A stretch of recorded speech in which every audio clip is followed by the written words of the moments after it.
Problem number 2. Sexual dimorphic determinism. Someone in a movement might say that adopting these characteristics is simply following the social convention of those who identify as females. In that case, the definition of a woman is simply a numbers game.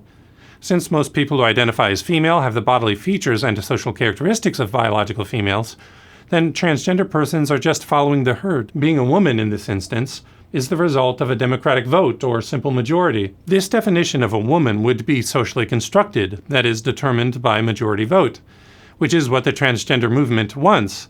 But the problem for the movement here is that this still ties the definition of a woman to biological females. Statistically, biological females constitute, and always will constitute, the great percentage of people who call themselves women. So even if being a woman is determined by majority vote, then biological females, and thus biological sex, will still determine what a woman is. If the transgender person chooses to get his chest augmented and bottom surgery done because a majority of people identifying as female are biological females with the relevant body parts, then the transitioner is, again, letting biology dictate what being a female is, which is inconsistent with the claim that gender is completely independent of biological sex. The transgender advocate might claim that this democratic determination of what is a woman only indirectly ties womanhood to biology, and that it makes it so that the physical and social traits of biological women are not necessarily tied to the definition of a woman. After all, he might claim,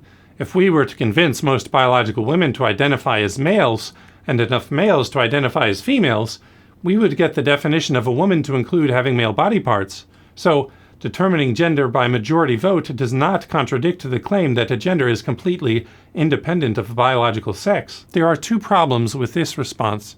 First, if the majority of people self-identifying as gender X determines the definition of what it means to be gender X, then we are still going to end up with definitions that boil down to essentially insignificant variations of two groups.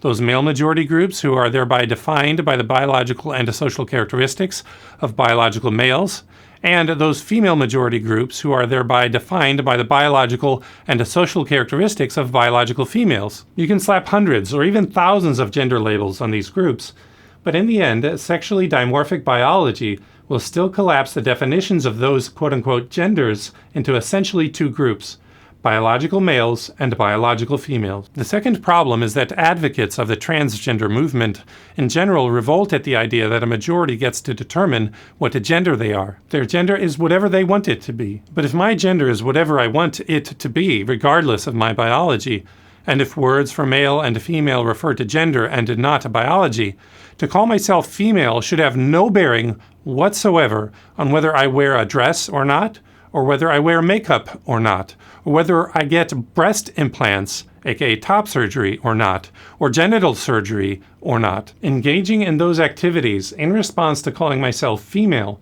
is to admit that biological sex does determine gender, in which case the man supposedly transitioning to being female is simply a cross-dresser, not a real female. It is to deny the very basis of the transgender movement. If a man supposedly becomes a woman, and being a woman has no connection to biology, there is no reason whatsoever for him to change his appearance, and certainly no reason to spend tens of thousands of dollars and risk surgical complications, infections, and early death to mimic the appearance of a biological female. That there is a whole industry devoted to so-called sex change procedures is a self-incriminating confession that the movement's claim that sex and gender are not inherently connected is a lie, and that claim should therefore be rejected by someone who loves the truth. This implicit submission to the link between biological sex and gender is deeply ironic, given the transgender movement's insistence on quote-unquote my truth, and on a person getting to define his own gender. If we define our own gender and what that gender is,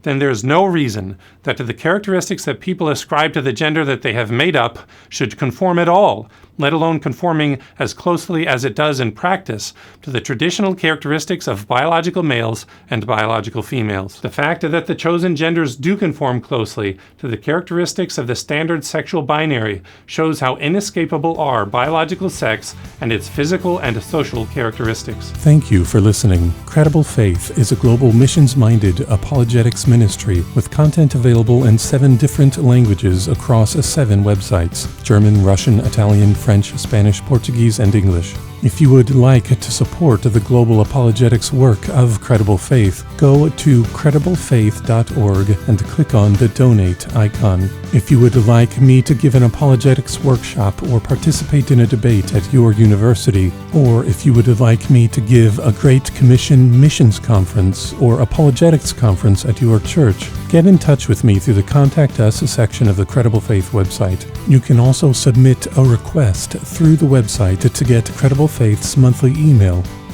If you are a native speaker of Russian, German, Italian, French, Spanish, or Portuguese, and if you notice that an essay from the English website is not available on the Credible Faith website for your language, feel free to get in touch with me about translating the essay, and I would read through your translated material for quality control and the desire to see content from the essay made available in your language. Thank you for listening, and have a great night.